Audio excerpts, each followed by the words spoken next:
Hello students, आज के इस वीडियो में हम बात करेंगे मास परसेंटेज और वॉल्यूम परसेंटेज से रिलेटेड कुछ न्यूमेरिकल्स की।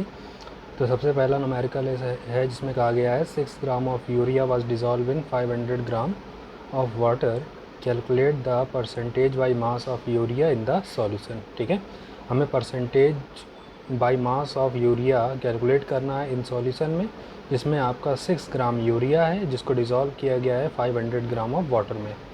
तो इसका मतलब हुआ कि मास ऑफ सॉल्यूट जो कि क्या है, यूरिया कितना है 6 ग्राम, सॉल्वेंट जो कि वाटर है वो कितना है आपका 500 ग्राम। तो सॉल्यूट और सॉल्वेंट का आपको मास दे दिया गया है, हमें क्या चाहिए, मास ऑफ सॉल्यूशन चाहिए। तो mass of solution is equal to क्या हो जाएगा, mass of solute plus mass of solvent, यानी 6 प्लस 500 यानी कितना आ गया 506 ग्राम। ठीक है, तो इस तरह से हमने मास ऑफ सॉल्यूशन को आइडेंटिफाई कर लिया, साथ ही मास ऑफ यूरिया हमें दिया गया है 6 ग्राम। ठीक है, अब हम फार्मूला अप्लाई करेंगे। मास परसेंटेज का फार्मूला होता है मास परसेंटेज ऑफ यूरिया, जो कि हमें निकालना है, तो इसलिए हमने लिखा है mass percentage of urea is equal to mass of solute upon mass of solution into 100। तो मास ऑफ सॉल्यूट जो कि यूरिया है, और यूरिया में कितना दिया गया है 6 ग्राम, तो हमने यहाँ पर 6 पुट कर लिया। मास ऑफ सॉल्यूशन जो कि हमने कैलकुलेट करा है, जो कितना आया है 506 ग्राम, तो यानी अपॉन 506 ग्राम इंटू 100। हम जब इसको सॉल्व करेंगे तो सॉल्व करने पे हमारा जो आंसर आएगा 1.186%। ठीक है, यानी कि मास percentage of urea in solution जो है वो 1.186% है। ठीक है, तो इस तरह से हमने मास परसेंटेज के ऊपर बेस्ड न्यूमेरिकल को देखा। हम सेकंड टाइप ऑफ न्यूमेरिकल को देखते हैं जो कि मास परसेंटेज से ही रिलेटेड है। इसमें कहा गया है solution is prepared by dissolving 15 gram of cane sugar in 16 gram of water, calculate the mass percentage of each component of the solution. जिस तरह से ऊपर वाले में आपसे सिर्फ मास परसेंटेज ऑफ यूरिया कहा गया था, जबकि कंपोनेंट की बात करें तो यहाँ पर 2 कंपोनेंट थे, एक यूरिया था और एक वाटर है। ठीक है, सिमिलरली यहाँ पर दोनों कंपोनेंट कहा गया है, दोनों कंपोनेंट यानी केन शुगर है और एक क्या है आपका वाटर, यानी वाटर के भी हमें मास परसेंटेज कैलकुलेट करना होगा इन सॉल्यूशन में, और केन शुगर का भी मास परसेंटेज कैलकुलेट करना होगा। तो सबसे पहला काम है, जो चीज़ हमें गिवन हो उसको लिख लेते हैं। तो हमें क्या क्या दिया है, मास ऑफ सॉल्यूट। ठीक है, तो हमें दिया गया है मास ऑफ सॉल्यूट। ठीक, जो यहाँ का कौन है, केन शुगर है, जो कितना दिया गया आपको 15 ग्राम, तो हमने लिख लिया mass of solute cane sugar 15 gram. Mass of solvent जो कि वाटर है वो कितना है आपका 60 ग्राम। क्योंकि हमें मास ऑफ सॉल्यूशन भी चाहिए होता है, इसलिए हमें क्या करा है, mass of solution is equal to mass of solute plus mass of solvent, यानी 60 plus 15 is equal to 75 gram, यानी टोटल मास ऑफ सॉल्यूशन कितना है 75 ग्राम। हमसे कहा गया है ईच कंपोनेंट का आपको क्या निकालना है, मास परसेंटेज निकालना है। तो हमने क्या करा है, mass percentage of cane sugar, ठीक है, निकाला। तो mass percentage of cane sugar अगर हमें निकालना है तो मास ऑफ क्या रखेंगे, सॉल्यूट, यानी किसका, केन शुगर का। तो mass of solute upon mass of solution into 100। ठीक है, तो मास ऑफ सॉल्यूट हमें कितना दिया गया है 15 ग्राम, मास ऑफ सॉल्यूशन हमने निकाल लिया 75 ग्राम इंटू 100, तो कितना आ गया आपका 20%, यानी केन शुगर का सॉल्यूशन में जो मास परसेंटेज है वो कितना है 20% है। इसी तरह से अगर आप चाहो तो मास परसेंटेज ऑफ वाटर निकाल सकते हो। हमने यहाँ पर डायरेक्टली निकाल दिया है, जैसा आपको मालूम है परसेंटेज हमेशा क्या होता है 100, हम लोग क्या लेट करते हैं 100। तो अगर 20% इसमें क्या है आपका केन शुगर, तो बाकी जो बचा परसेंटेज है यानी मास ऑफ वाटर वो कितना हो जाएगा 100 माइनस 20 यानी 80%। क्योंकि यहाँ पर 2 ही कंपोनेंट थे इसलिए हमने 1 कंपोनेंट को क्या करा, कैलकुलेट करा। अगर 2 से ज़्यादा कंपोनेंट होते तो हमें क्या करना होता, कम से कम 2 कंपोनेंट, यानी अगर 3 कंपोनेंट से बना है तो कम से कम 2 कंपोनेंट को कैलकुलेट करो, और उसके बाद क्या करो, जो परसेंटेज वैल्यू आए उसको 100 से माइनस करके थर्ड वाले का निकाल सकते हैं। आप चाहो तो इनडायरेक्टली भी आप इस तरह से भी कर सकते हो। बस यहाँ पर हमें क्या करना होगा, mass percentage of cane sugar की जगह मास परसेंटेज ऑफ वाटर लिखना होगा। मास परसेंटेज ऑफ सॉल्यूट में यहाँ पर आ जाएगा मास ऑफ सॉल्यूट और मास ऑफ सॉल्यूशन। ठीक है, बट आप इस तरह से करेंगे, ठीक है, तो इजी पड़ेगा। तो आपको मास परसेंटेज ऑफ वाटर, क्योंकि अब 2 कंपोनेंट से था, जैसे आपने देख रहे हैं एक वाटर और एक क्या केन शुगर, तो 1 कंपोनेंट का निकालने के बाद हमने मालूम जैसे परसेंटेज टोटल कितना है 100 है, इसका मतलब मास परसेंटेज ऑफ वाटर आपने कितना निकाल लिया 100 माइनस 20 यानी कितना आ जाएगा आपका 80 ग्राम। तो इस तरह से भी क्वेश्चन आपका बनता है, जिसमें आपको बोथ कंपोनेंट का क्या निकालना होगा, मास परसेंटेज को कैलकुलेट करना होगा। ठीक है, अब बढ़ते हैं अपने नेक्स्ट न्यूमेरिकल की तरफ।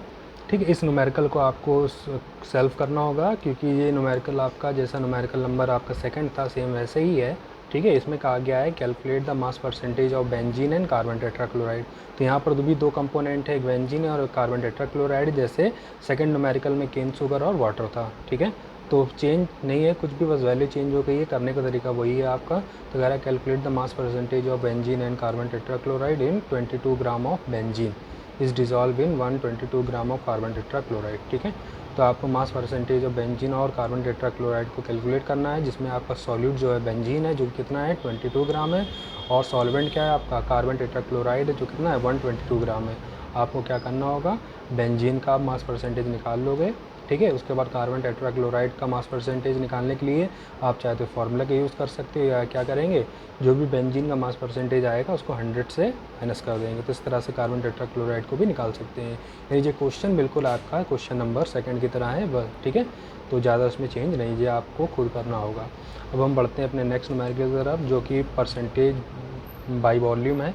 तो इस न्यूमेरिकल में आपको कहा गया है 12.8 ml of benzene is dissolve in 16.8 ml of xylene. ठीक है, एक कंपोनेंट आपका बेंजीन है जो कि 12.8 ml है, और एक कंपोनेंट आपका क्या है, जाइलिन है जो कि 16.8 ml है। तो आपस में क्या करा गया, मिक्स करा गया, डिज़ोल्व करा गया। ठीक है, कहते हैं calculate the percentage by volume of benzene. तो percentage by volume of benzene आपको कैलकुलेट करना है। तो सबसे पहले हमें क्या करना होगा, वॉल्यूम परसेंटेज के लिए जैसे कि आपको फार्मूला मालूम है, volume of solute upon volume of solution into 100। तो वॉल्यूम ऑफ सॉल्यूट जो कि बेंजीन है क्योंकि लेस क्वांटिटी में है तो कितना दिया है 12.8 ml। वॉल्यूम ऑफ सॉल्वेंट जो कि जाइलिन है कितना दिया है 16.8 ml। तो हमें क्या करना होगा, वॉल्यूम ऑफ सॉल्यूशन कैलकुलेट करना होगा। तो हमने क्या करा, दोनों को ऐड कर लिया।